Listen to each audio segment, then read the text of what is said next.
기도하겠습니다. 하나님 아버지 감사합니다. 우리 귀한 성도님들 다시금 말씀의 자리로 나올 수 있게 인도하여 주시고 하나님의 뜻 앞에 설 수 있도록 인도하여 주시니 감사드립니다. 성령 하나님, 이 시간 성령 하나님께서 우리 모두를 주관하여 주셔서 한 사람 한 사람에게 주님의 음성을 들려주시고 우리 모든 성도님들 주님 말씀으로 온전히 새로워지는 귀한 시간 되게 하여 주옵소서. 말씀 전한 저에게 함께 해주셔서 사람의 생각 전하지 않고 오직 하나님의 뜻만을 전할 수 있도록 인도해 주시며 말씀 듣는 우리 모두 가운데 함께 해주셔서 꼭 필요한 말씀이 새겨질 수 있도록 인도하여 주옵소서.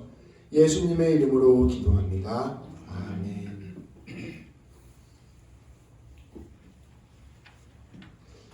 오늘 말씀은 본문을 바로 이야기하면서 시작하고자 합니다.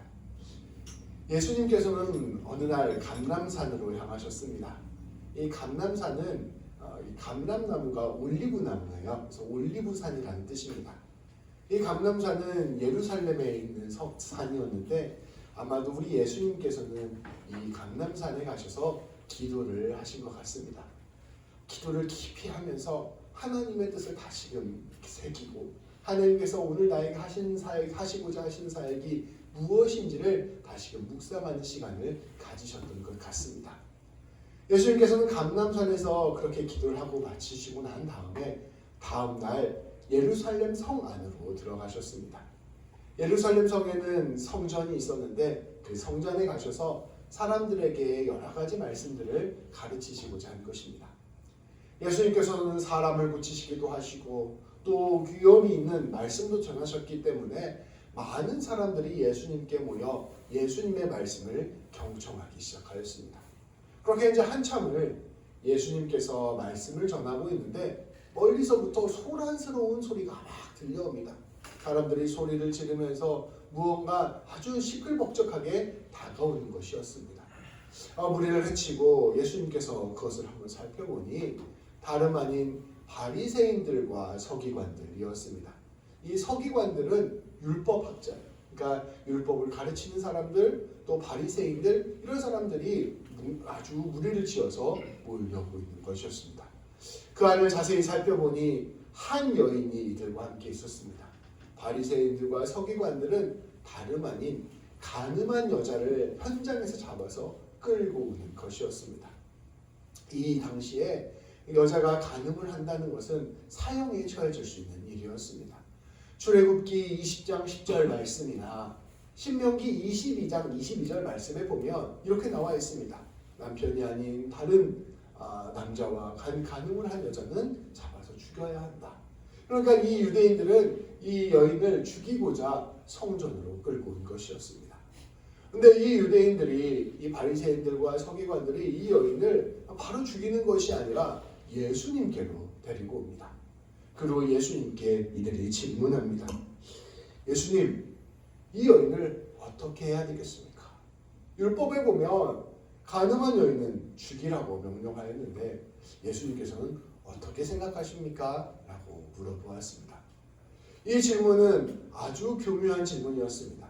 예수님을 함정에 빠뜨리고자 하는 질문이었습니다. 예수님께서 아니다, 이 여자를 살려주어라 라고 말하면 어떻게 하겠습니까? 이 바리새인들과 서기관들은 예수님이 율법을 어기는 사람이다, 모세를 모욕한 사람이다 비판하며 나아갔을 것입니다. 말씀을 거역하고 율법을 어기는 이 사람은 바로 이단이다, 그래서 이 사람을 죽여야 한다라고 예수님을 몰아붙일 계획이었습니다. 근데 예수님께서 이 여자를 죽여도 됩니다, 데려가서 죽이십시오. 그러면 어떻게 이야기하겠습니까? 아니, 예수님이라는 사람은 그렇게 사랑을 이야기하고 용서를 이야기하더니 결국 이 여자 잔인하게 죽이라고 말한다 라고 말할 것이 뻔하였습니다. 이 예수님을 어떻게 해서든지 함정에 빠뜨려서 결국에는 예수님을 죽이고자 이 여인을 예수님께로 데리고 간 것입니다. 근데 이렇게 예수님께 이 여인을 바리새인들이 데리고 가서 막 따지고 묻자 예수님께서는 이상한 행동을 하기 시작합니다. 귀차르딘이라는 사람이 있어요. 이름이 귀차르딘인데요. 이 사람이 처세술로 유명한 책을 썼습니다. 그럴 때 그 처세술의 항목 중에 이런 이야기가 있어요. 난처한 질문을 받거나 어려운 상황에 처했을 때 대처하는 법이 나와 있습니다. 근데 어떻게 대처해야 하냐? 무조건 딴청을 피우고 시간을 끌어라. 이게 그 사람의 대처 방법이죠. 그러니까 어떻게 보면 예수님 그렇게 하는 것처럼 보이기도 합니다.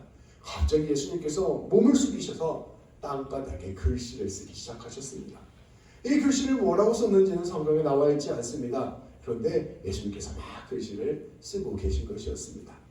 글씨를 쓰자 이 서기관들과 바리새인들이 얼마나 황당했겠습니까? 그것을 지켜보다가 다시 예수님께 따져 물었습니다.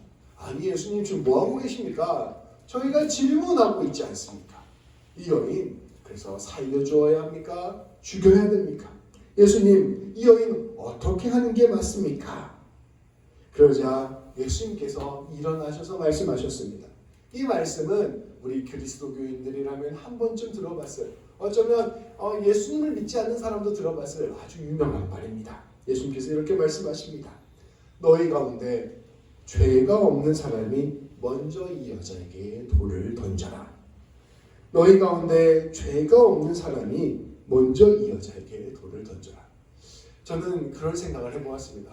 저 죄 없는데요? 그리고 막 던지면 예수님이 어떻게 대처하셨을까? 이런 생각을 한번 해보게 됐습니다. 근데 놀랍게도 이렇게 하자 사람들이 아무도 돌을 던지지 못했다고 이야기합니다. 아마도 이 모든 행간 사이에 무언가 특별한 일이 일어났던 것 같습니다. 예수님께서 이렇게 말씀하시고 난 뒤에 다시 몸을 굽혀서 손가락으로 땅에 무언가를 쓰시기도 하셨습니다. 이때 무엇을 썼는지는 알 수 없습니다. 성경에 보면 여러 개의 사본들이 있어요. 그러니까 훗날에 이 성경을 쓰면서 훗날에 베껴 쓴 사본들도 많이 있는데요. 어떤 사본에는 이렇게 나와 있습니다. 이 여인을 죽이려는 사람들의 죄를 썼다. 그래서 누구도 이 여인에게 돌을 못 던지도록 예수님이 쭉 죄를 쓰셔서 사람들로 하여금 겁이 나서 도망가게 했다라는 이야기도 있습니다. 근데 학자들에 따르면 예수님이 무엇을 썼는지는 사실 완벽하게 알 수는 없습니다. 예수님께서 무언가를 쓰신 것이죠. 예수님께서 이렇게 쓰시면서 말씀을 하시자 놀라운 일이 일어납니다. 사람들이 예수님의 말씀에 또 예수님이 쓰신 글을 보면서 양심의 가책을 느끼기 시작한 것입니다.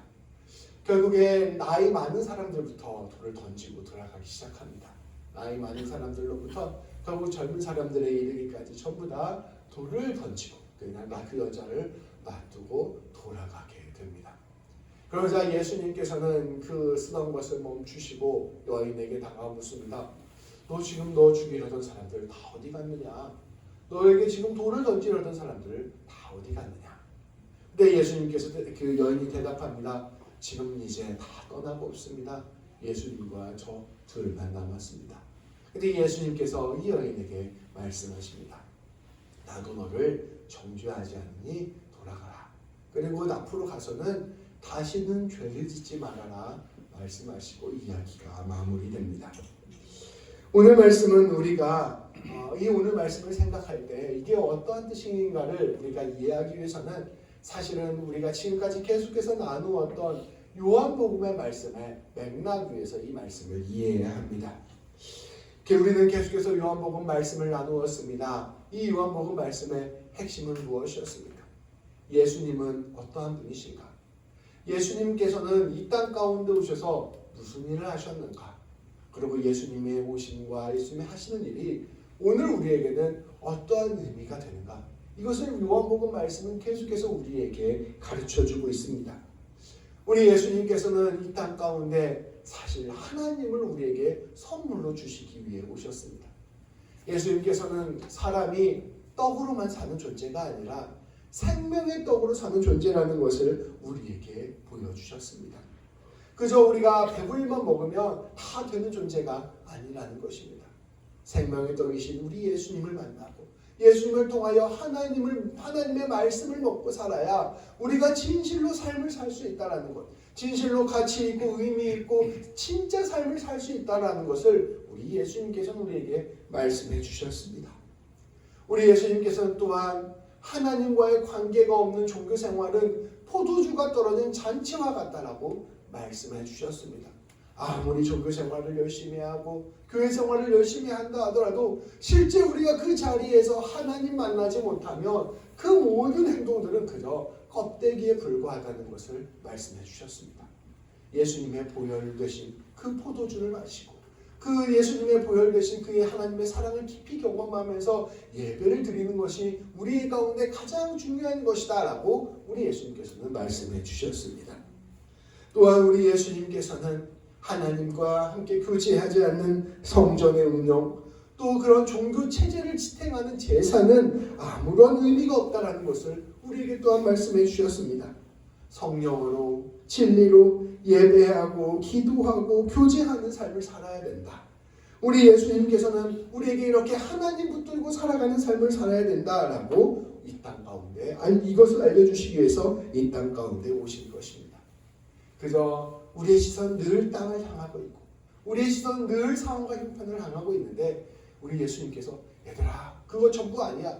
너희 인생 가운데 함께하고 계시는 하나님을 바라봐야 돼. 땅을 넘어서서 하늘을 바라봐야 돼 라고 말씀하시는 것이 바로 우리 예수님의 사역의 핵심이었다는 것입니다. 또 우리는 요한복음을 읽으면서 예수님을 보면서 계속해서 맞아 우리 인생에 가장 필요한 분은 하나님이시지 내가 하나님과 동행하고 하나님과 함께 해야지 라고 생각하게 되는 것 이것이 바로 요한복음 말씀의 핵심이라는 것입니다. 오늘 말씀도 이와 같은 맥락 안에 있습니다. 우리 예수님께서는 오늘 말씀을 통하여 이처럼 하나님과 함께하는 삶, 하나님 믿는 것이 어떠한 것인지를 우리에게 가르쳐주고 있습니다. 우리가 지금 금요일 기도의 말씀에서 출애굽기 말씀을 나누고 있습니다. 이 출애굽기 말씀에 보면 이스라엘 백성들을 하나님께서 하나님의 백성으로 삼으시는 이야기들이 나옵니다. 근데 그 과정 가운데 우리 하나님께서는 이스라엘 백성들에게 율법을 선물로 주셨습니다. 율법이라는 게 다른 게 아니고요. 출애굽기, 레위기, 민수기, 신명기에 나오는 하나님의 가르침, 하나님의 말씀이 바로 율법입니다. 이것을 이스라엘 백성들에게 가르쳐 주신 것이었습니다. 그것을 통하여 하나님의 사랑이 무엇인지, 하나님의 정의가 무엇인지, 궁극적으로 하나님은 어떤 분이신지를 이스라엘 백성들에게 하나님께서는 가르쳐 주셨습니다. 그러한 점에서 구약과 신약은 하나로 일맥상통한다고 볼 수 있어요. 우리가 성경을 읽는 것은 그것을 통해서 하나님을 알게 되는 것입니다. 율법을 읽는 것도 이거 안 지키면 너 벌받아 이걸 이야기하는 게 아니고요. 그 안에 담겨져 있는 하나님의 마음, 하나님의 사랑, 하나님의 뜻을 깨달아가는 것 이것이 우리 하나님께서 율법을 주신 목적이라는 것이죠. 그런데 하나님께서는 사람들은 이 율법을 오해하기 시작했습니다. 이 율법을 통하여 하나님을 배우려는 것이 아니라 이 율법을 가지고 사람들을 다스리기 시작한 것입니다. 내가 이만큼 율법을 많이 알아. 내가 이만큼 율법을 잘 지키고 있어. 그러니 너희들은 이게 문제야 저게 문제야 정죄하면서 따지고 드는 그런 일들을 갖게 된 것입니다. 어떤 사람은 공부를 많이 해서 율법을 많이 알고 있습니다. 근데 어떤 사람은 잘 알지 못해서 율법을 조금밖에 모릅니다. 율법을 많이 아는 사람이 마치 하나님처럼 높은 자리에 올라가서 율법을 알지 못하고 율법을 지키지 못하는 사람들을 정죄하는 것 그것이 바로 이스라엘 백성들의 모습이었던 것입니다. 오늘날 이것은 어떻게 해석해낼 수 있을까요? 어떤 사람이 은사를 많이 받았습니다.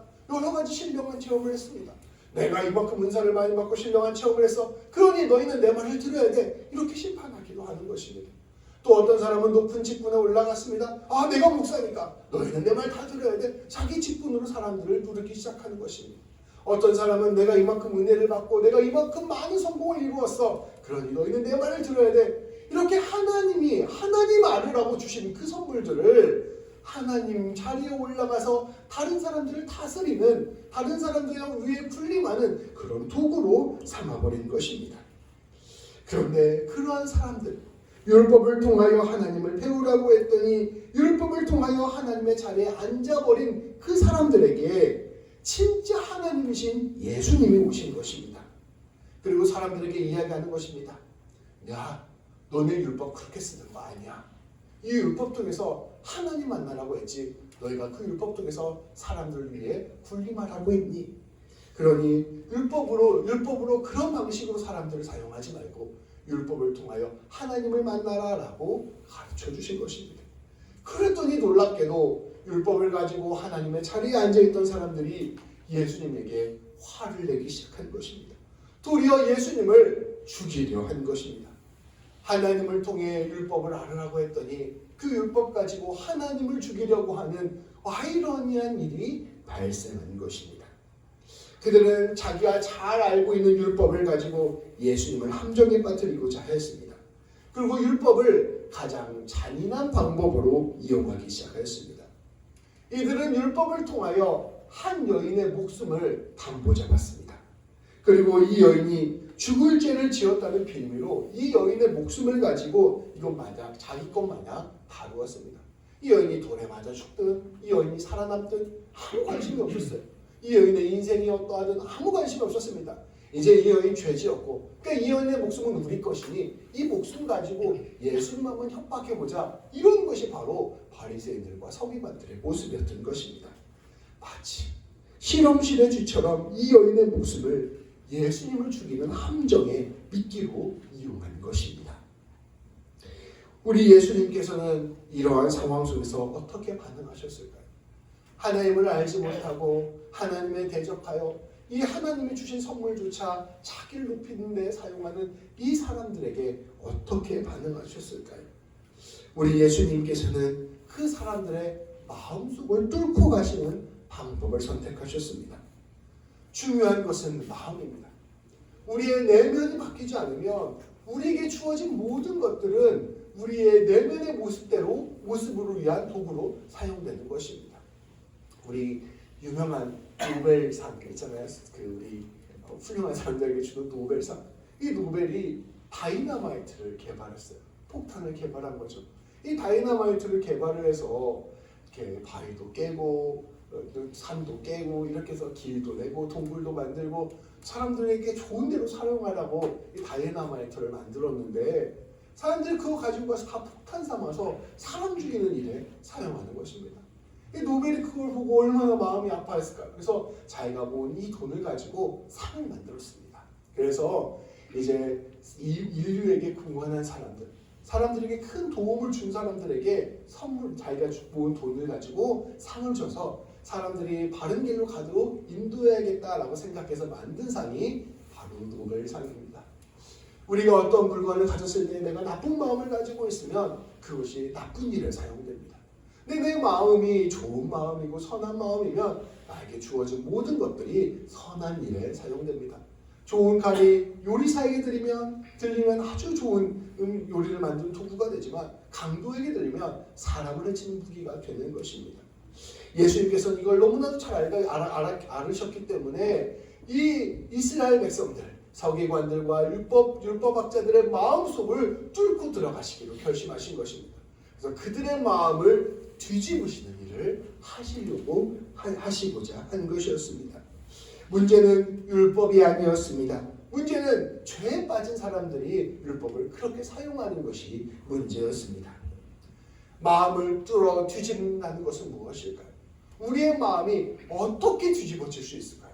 어떻게 하나님의 자리에 올라가려고 하는 사람이 어떻게 하나님 앞에서 자기의 존재를 정직하게 바라보고 하나님의 사랑에 반응할 수 있을까요? 그것은 단순한 정죄나 비판으로 이루어지는 일이 아닙니다. 너 왜 율법 그렇게 사용해? 너 왜 네가 하나님 되려고 그래? 이렇게 비판하고 욕한다고 해서 되는 문제가 아닙니다. 그것을 아무리 많이 들어도 사람은 다 방어적으로 반응하게 되어 있었습니다. 우리 예수님께서는 그들을 위하여 이러한 방법을 사용하셨습니다. 너희 또한 용서받은 사람이 아니더냐? 너희 또한 하나님의 사랑을 받는 사람이 아니더냐? 너희 또한 하나님이 인도하여 주시고 보호하여 주시고 책임져 주시는 분이 아니다. 책임져 주심을 받는 사람들이 아니더냐? 너희 또한 하나님의 은혜 위에 살아가는 사람이 아니더냐라는 것을 깨닫게 하는 방법으로 사람을 뒤집으신 것입니다. 이것은 우리에게도 동일하게 적용됩니다. 우리가 누군가에게 비판을 받는다고 해서 누군가에게 무언가 가르침을 받는다고 해서 우리의 마음이 뒤집어지는 것이 아닙니다. 우리의 마음 가운데 진실로 하나님의 은혜와 사랑을 깨달을 때, 하나님의 용서를 깨달을 때, 하나님께서 우리의 삶 가운데 지금도 함께하고 계심을 깨달을 때, 그때 우리의 마음이 뒤집어지는 것입니다. 정확하게 하나님 앞에 서 있는 내 자신의 모습을 바라보는 것입니다. 하나님의 사랑, 하나님의 용서, 하나님의 인내 안에 살아가는 내 자신을 바라보는 것입니다. 그리하여 이 놀라운 사랑과 은혜가 내 삶을 지금도 붙들고 있음을 깨닫게 되는 것, 이것이 바로 예수님께서 보여주신 방법이었던 것이죠. 그래서 저는 아마 이렇게 생각합니다. 이거는 누구도 알 수 없지만 이 글을 썼을 때 너희가 얼마나 많은 용서를 받았는지, 너희가 얼마나 많은 사랑을 받고 있는지, 하나님이 너희의 삶을 어떻게 지켜주셨는지, 이런 것들 예수님께서 적으시지 않으셨을까, 이런 생각이 듭니다. 그래서 예수님께서는 사람들에게 말씀하신 것입니다. 죄 없는 자가 돌로 쳐라. 죄 없는 자라는 것이 무엇입니까? 거꾸로 말하면 죄가 있음에도 너희 지금 살아있지 않느냐? 죄가 있음에도 불구하고 너희 지금 이렇게 귀하게 자라고 있지 않느냐? 죄가 있음에도 불구하고 하나님께서 너희를 사용하고 계시지 않느냐? 너희 인생 안에 하나님의 용서가 있고 하나님의 사랑이 있지 않느냐? 그 하나님의 용서와 사랑 받지 않는 사람, 너희가 스스로 살아왔다고 스스로 생각하는 사람, 너희가 진짜 하나님이라고 생각하는 사람만 돌로 쳐라 라고 이야기하는 것입니다. 너희 하나님께서 이제껏 참아주시고 품어주시고 이끌어주시지 않으셨다면 이 자리에 있을 사람이 어디 있느냐라고 물어보신 것입니다. 한 사람 한 사람이 하나님의 은혜와 용서와 사랑을 받은 사람이라는 것을 기억하라. 너희가 이 은혜 가운데 있는 피조물이라는 것을 기억하라 말씀하여 주신 것입니다. 예수님께서는 돌을 던지려던 사람들에게 이처럼 그들이 어떤 삶을 살고 있는가를 깨우쳐 주신 이후에 다시 이 간음한 여인에게도 가서 동일하게 말씀하여 주셨습니다. 너도 용서받았다. 너도 구원받았다. 그러니 이제 죄를 짓지 말고 살아라. 이 여인에게 바리새인과 서기관들에게 했던 말과 똑같은 말을 전하여 줄 것입니다. 우리 하나님은 어떠한 하나님이실까요? 우리가 하나님을 안다는 것은 무엇이고, 우리가 하나님과 교제한다는 것은 무엇이고, 하나님과 더불어 살아간다는 것은 무엇일까요? 예수님께서 우리에게 하나님을 선물로 주셨다고 하는데 그 하나님을 선물로 받았다는 것이 무엇을 뜻하는 것일까요? 우리 하나님은 우리의 삶이 어떠한지에 깊은 관심을 가지고 계십니다. 우리가 죄에 빠졌다면 우리가 왜 이러한 죄에 빠졌는지 그 연유를 살피고자 하십니다. 우리로 하여금 어떻게 회개할 수 있을지를 계속해서 살피시며 우리 한 사람 한 사람을 천하보다 귀히 여기시고 우리 한 사람 한 사람을 살리시고 구원하시기 위하여 온 마음을 기울입니다.